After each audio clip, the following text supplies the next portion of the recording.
All right, everybody. I'm live this morning, but it is just a well, I think I'm live this morning.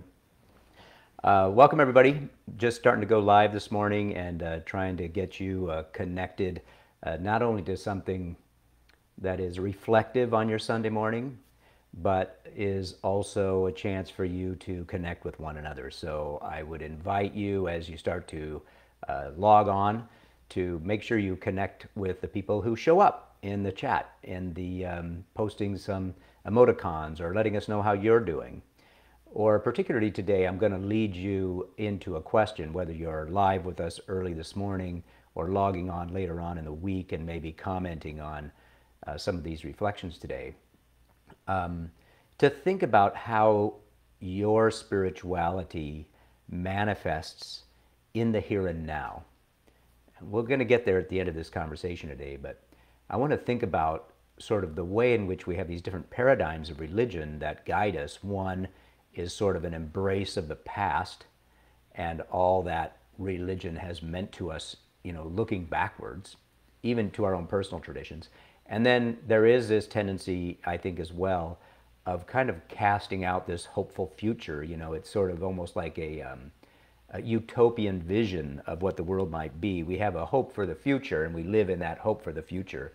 And that, too, is a part of the religious experience. But I wonder if there's a need, particularly at this point in time when change is so rapid, to explore what our spirituality might look like, if we sort of embrace the now more fully and give it a wider berth. However, I'm curious as to how you frame your own spirituality. So I'm going to ask you that question later on today. The other thing before we get started, I see just a few of you logging on before we get started today, is if you're logging on, I would invite you to get a candle, because I'm going to do a piece of poetry today to just sort of enter us into the space together. And even if you're only spending a few minutes today, kind of centering before your week begins, just pausing long enough to take inventory, I think that's how I would call it, of all the things we're all juggling with fall starting, school starting up, anxiety around the whole Delta variant, transmission to kids, nervousness about changing protocols, global disasters all around us, it feels like, continued international, national, and even local complexities that we are living into. And I just want to pause for a moment before we get started and kind of honor that space that we're all navigating before we kind of get into the content today. So, there's, with just a few of us online, I think, let's do it. If people are jumping in later, you can do it along with us. So if you get a candle today, I'm going to light mine. And while I'm lighting mine, it gives you a chance to go and get your own and to, maybe light it this morning and to use it as a centering piece, just to find what would be a good way to put it, some of your life situated in a calm and centered place. That's what we're trying to do here. So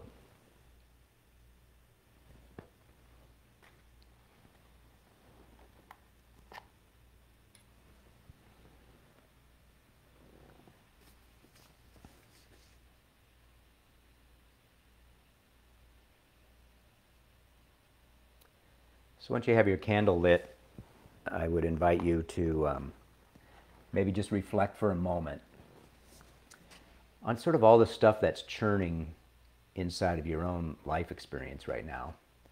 And I mean now. Just tend to that for a moment. And I know for me in particular, just in the last 24 or 48 hours, the combination of the news cycle, some of my own interactions socially, some anxiety about thinking about my grandkids and their starting up school back there in Vermont, my own spouse returning back to that space, that kind of public space, having to, I'm driving out to meet someone and I'm forgetting my mask because I forgot, we're still dealing with this monstrous pandemic and the way in which it morphs and changes and finds its way into the edges of our social fabric, and it does such damage still. And I know that's all happening right now, and I wanted to frame that a little bit today by reminding myself and maybe you, as I light a candle and try to allow my spirit's capacity to manage all that, to be grounded in the sort of the gift of the slowness of earth.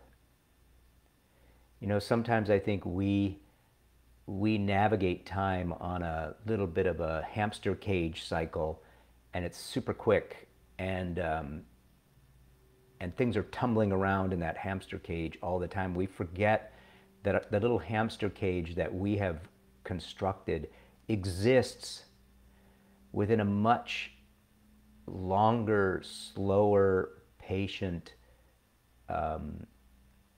life force, if you will, or life journey, like the journey of the universe, right, that has this capacity to slow us down.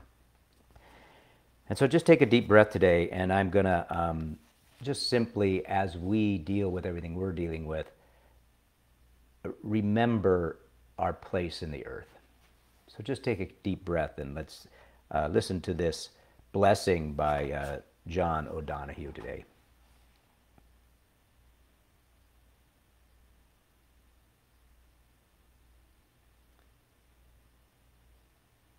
Truly we live in a blessing.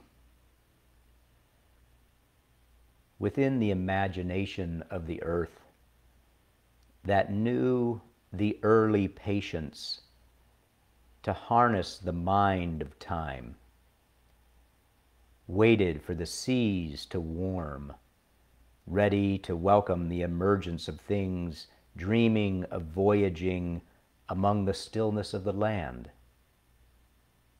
And how light knew to nurse the slow growth until the face of the earth brightened beneath a vision of color. When the ages of ice came and sealed the earth inside an endless coma of cold, but the heart of the earth held hope, storing fragments of memory ready for the return of the sun. We live within this earth. It offers ground for our home. It holds our feet firm so that we might walk in space, in open space, within the infinite galaxies. Let us live into the blessing of the imagination of the earth.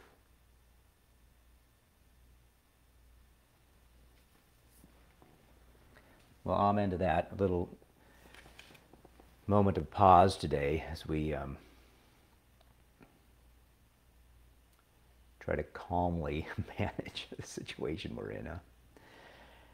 Today I wanted to talk a little bit about, for those of you who are part of this 9 o'clock time slot, I have a hope for this 9 o'clock time slot, and clearly it was one where we could maybe physically get together, and then to use some of the conversations within a physical gathering to expand and explore kind of our emerging sense of spirituality for our time, so that we're not just simply grabbing components that worked for us pre-pandemic and just plugging them in and saying, well, that feels like religion to me again, and then going forward. But really having a conversation about what you learned, the insights you had, the ways in which you explored your own spirituality, what effect might it have on your own trajectory going forward.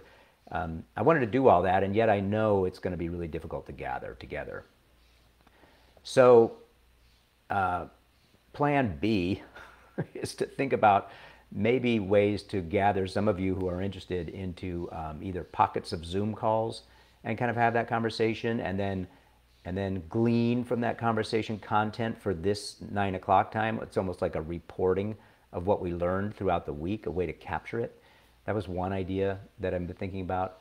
And then the other one is to maybe both, and maybe also have a few more intimate interviews with some of you and some of the people I connect with, just to draw out from them how they explore their own soul's journey in this time and place, and to hear their stories a little bit more fully, and post that up to our podcast, the Soul Forum podcast, so that the combination of being connected to a little accountability group, some insights from people who are willing to go a little bit deeper in conversation, and then this sort of summary time might provide, as we navigate whatever this pandemic looks like for a while, kind of navigate this collective experience together.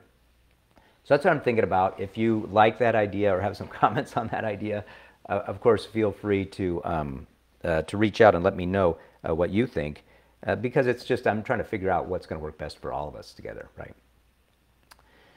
The other thing I wanted to talk about today is a little bit about why I think and feel in my bones that there is a window that's opened up clearly. And I talked about this a little bit last week, in that we've been released from some of the ways in which we've constructed our religious and spiritual life. So there's this window that's opened up for us. And it was a window for many of us, not all of us, but for many of us has been opening up for a long time, but we've been unable, I think, to kind of go through that window, because we have all these patterns that we're committed to. And that window is a kind of an invitation that emerges sometimes when the construct of religion that we've grown up with, or that we've been comfortable with for so long, or that's met our needs in certain ways throughout our life, begins to not unravel, but open up enough that we realize that there's other ways and other experiences that can be folded into our understanding of the way in which, if you want to call it, God works in the world or stirs in the world, the way in which spirit manifests itself, the way in which maybe we construct our idea of soul, if you want to use that kind of methodology. All of that begin to remind us that the window, the opening, is much wider. The aperture is wider and larger, and we want to look through that fully and see what's possible. And I'm one of those people who loves to do that sort of thing, and I love hanging out with people who love to do that. I also know that there's people who just simply love to find their way within traditional patterns of worship or liturgy or hymnody, just the scripture texts, kind of a linkage to a denominational identity. That works for a lot of people and will continue to work for a lot of people. So obviously we want to maintain that as a religious institution, to which I'm in service to, of course. But at the same time, we have this opportunity, this capacity to look beyond, right? And to look beyond. And I just want to simply invite those who are interested in that permission, right? Permission to do such a thing. And let me give you a quick example. I was part of a study that re-examined the construct of the Lord's Prayer, the Jesus Prayer that you find scattered throughout a couple of the Gospels, and trying to figure out what you could trace back to the historical Jesus in his particular context, and then what was added to that prayer over the course of time as situations changed and communities changed and people formalized their religious experience more. But part of that concept was to think about, to ask people in the group, if they had to kind of reframe their spirituality using language that matched where they were, what language would they use? And there was a couple that were my favorites, but one that was a whopper that I still am trying to figure out. And I believe this will be one of the podcasts coming up if she's willing to share that with us. And that is, she started out framing it one way and then ending up here. She said, you know, I think I'm a spark seeker in a wet and muddy world. A spark seeker in a wet and muddy world. There was also a woman who shared that she felt like she's a feral finder within the now, or something like that. I have to go back and look at my notes. Both of those phrases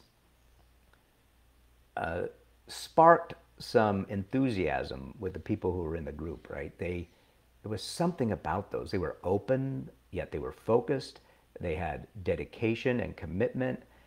They sounded like a personal creed almost. Here's who I am. Here's where I stand in my spiritual journey. And creative.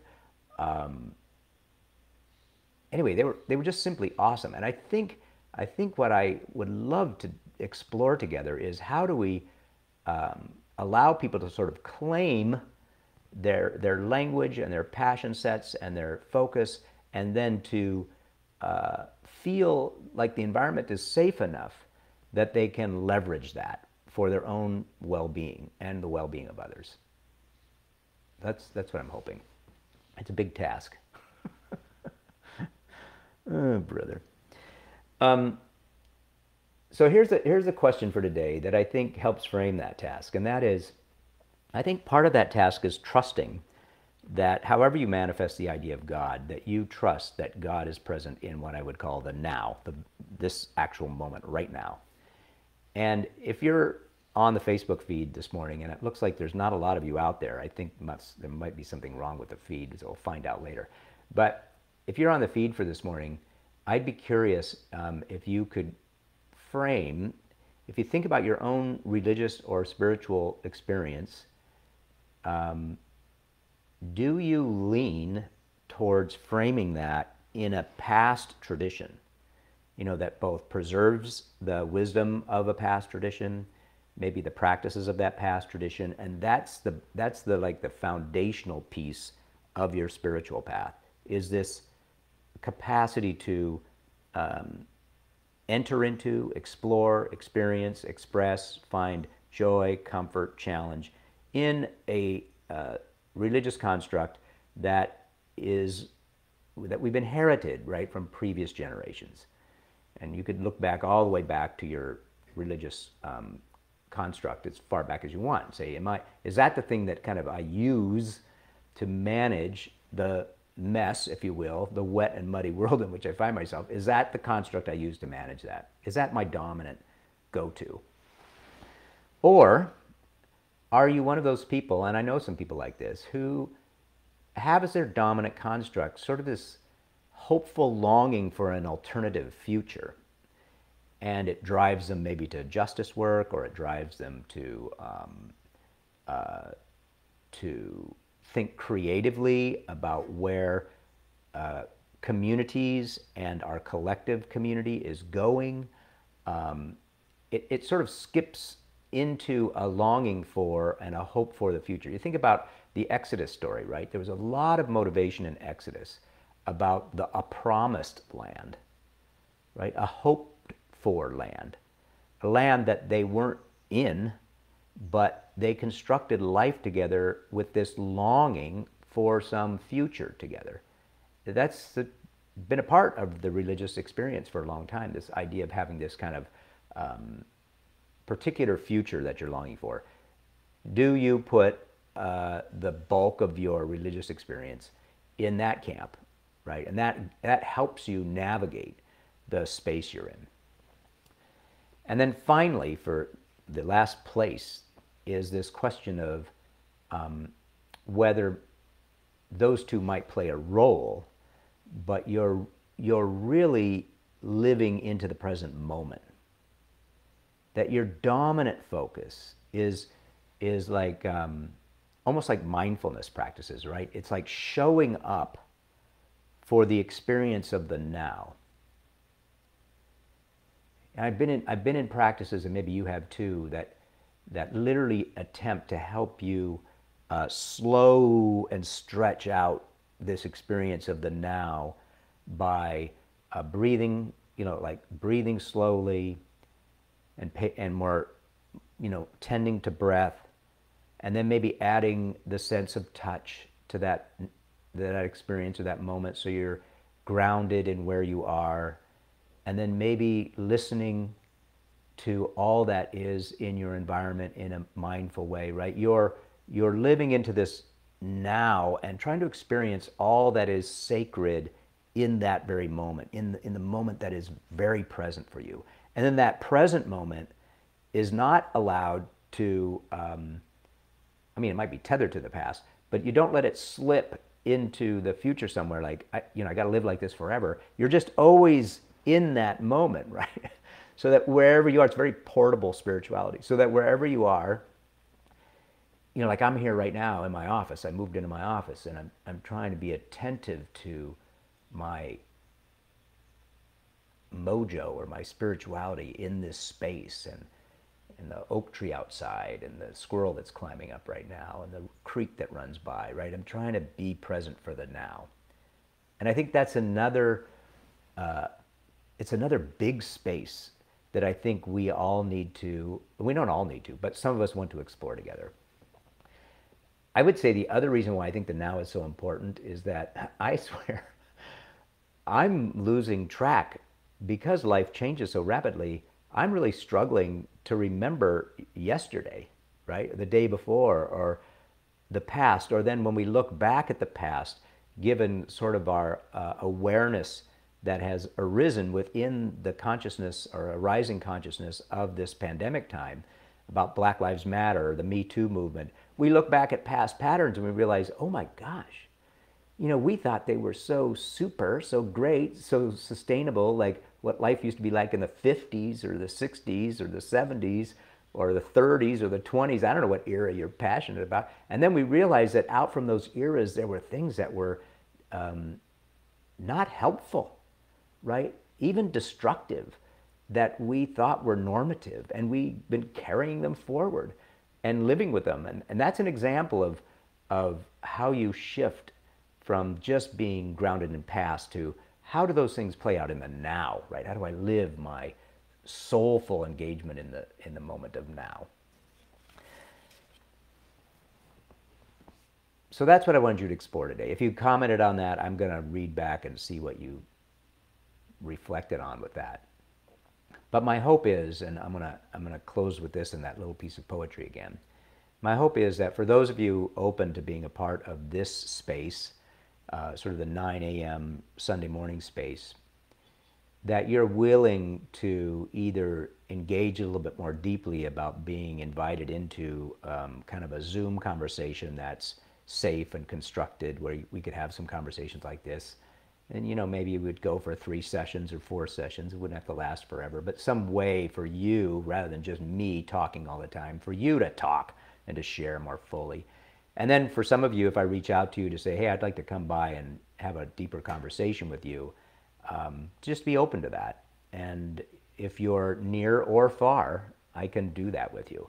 So if you're interested in that, if you're itching to have a conversation about this, I'm super open to talking to you. But then, you got to be willing to share that story with others as well, because that's, I think, one of the precious places where the spirituality of now can open up, right? And I could sit here and tell you stories about that, because I've had so many experiences in that, when the moment opens and I realize, wow, this is a moment that I will cherish, and it's adding layers to my capacity to be present in the now, right? I love those moments, and I have plenty of them. I know you probably do too. That's for me personally where my spirituality channels mostly. So give that some thought as we move forward into the day and into the weeks ahead. Finally, let me close again with the blessing of the earth, to trust that even no matter whether you frame your religious experience in past, in the moment, or in the future, that all of that is held within this slow gift of planet Earth. And while planet Earth clearly right now is hurting, there's just no doubt about it.